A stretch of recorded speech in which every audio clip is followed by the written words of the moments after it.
a kingdom on the brink of change. In the early 17th century, the kingdom of Ndongo, located in what is today Angola, was facing the relentless pressure of Portuguese colonizers who sought to enslave its people and seize their land. But standing tall against these invaders was Queen Nzinga. She wasn't just a ruler, she was a strategist, a warrior, and a symbol of resistance. Queen Nzinga, born in 1583, became the Queen of Ndongo after the untimely death of her father. She inherited not only a kingdom, but also the responsibility of safeguarding her people's lives and freedom. But this wasn't an easy task. The Portuguese were formidable, with advanced weapons and naval power, and their ambition knew no bounds.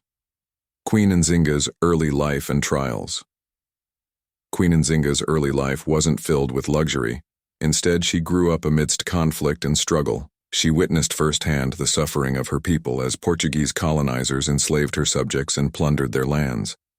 Her father, King Ngola Mbande, taught her leadership, strategy, and the value of courage. She was not only known for her bravery, but also her intelligence and sharp wit. From a young age, Nzinga demonstrated that she was not afraid to challenge norms or confront enemies. Her resilience became a beacon of hope for the Ndongo people. But when her father passed away, she had to fight her uncles for the throne, demonstrating that leadership would be earned, not given.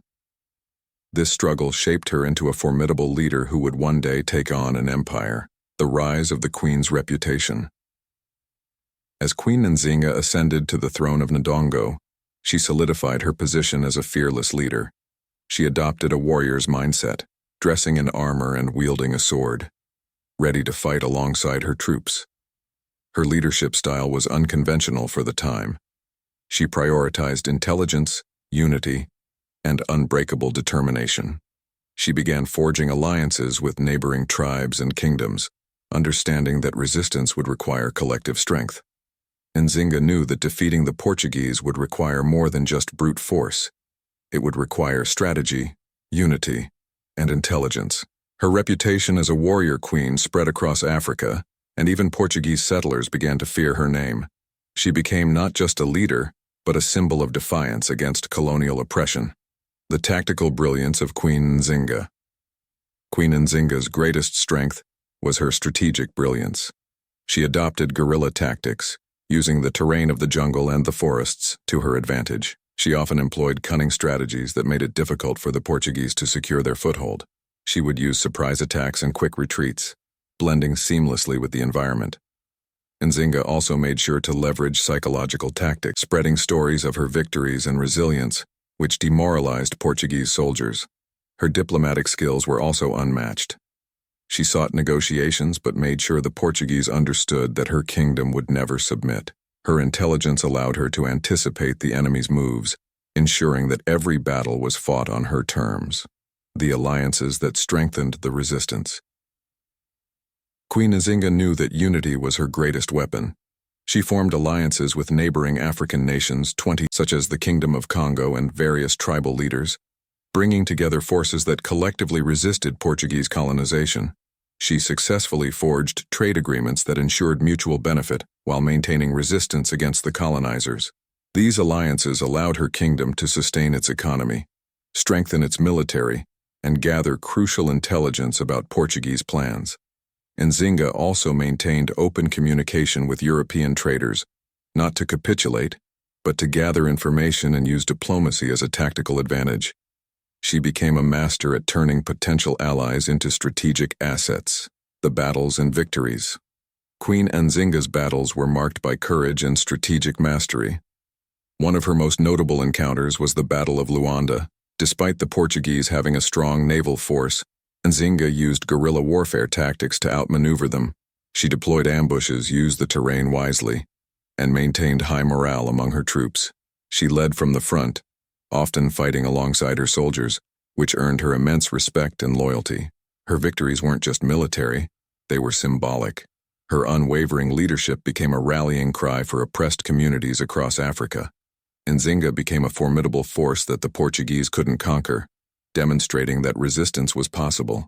The diplomatic masterclass of Queen Nzinga. Beyond the battlefield, Queen Nzinga excelled as a diplomat. She skillfully negotiated treaties and alliances that allowed her kingdom to maintain independence and grow stronger economically and militarily. She met with Portuguese representatives in negotiations that were legendary for their complexity and strategy. Nzinga often outwitted her adversaries through clever negotiations and powerful rhetoric, ensuring that her kingdom's sovereignty remained intact. Her diplomatic genius ensured that even with the Portuguese pressures, Ndongo maintained a significant degree of independence and resistance. Queen Nzinga's legacy among her people. Queen Nzinga's impact extended beyond battles and politics. She became a symbol of resistance, strength, and independence for her people. She empowered women in her kingdom, encouraging female warriors to fight alongside male soldiers. Her leadership also showed that resistance could be based on intelligence, strategy, and diplomacy, rather than just brute strength. Her reign left a cultural legacy of resistance and self-determination among Africans. She inspired many African leaders to resist colonization and fight for their sovereignty. Her story became a foundational symbol of pride and resistance against foreign oppression. The struggle continues. Though Queen Nzinga eventually passed away in 1663, the fight she led continued. Her resistance laid the groundwork for future African leaders to continue the struggle against colonial forces across the continent.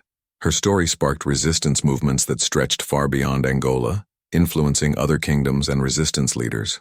Her spirit of defiance and strategic intelligence became a cornerstone of African resistance history. Queen Nzinga's legacy continues to inspire young Africans today, reminding them of their strength, resilience, and the power of unity against oppression. The final tribute to Queen Nzinga. Queen Nzinga was not just a warrior queen. She was a leader, a mother, and a symbol of Africa's fierce resistance against colonization. Her story reminds us that resistance is not just about strength. It's about intelligence, strategy, and a commitment to protect one's people and land. Her triumph against colonial forces became a crucial chapter in Africa's history, shaping the resistance movements that would later define Africa's struggle for independence. Let Queen Nzinga's legacy be a testament to the world that African nations have a long history of resistance, resilience, and unity. It speaks of a time when courage, intelligence, and unity stood against empires and won. Her story continues to resonate as a beacon of resistance, courage, and the unyielding African spirit that refuses to be conquered. Queen Nzinga didn't just fight for her kingdom. She fought for dignity, sovereignty, and the pride of an entire continent.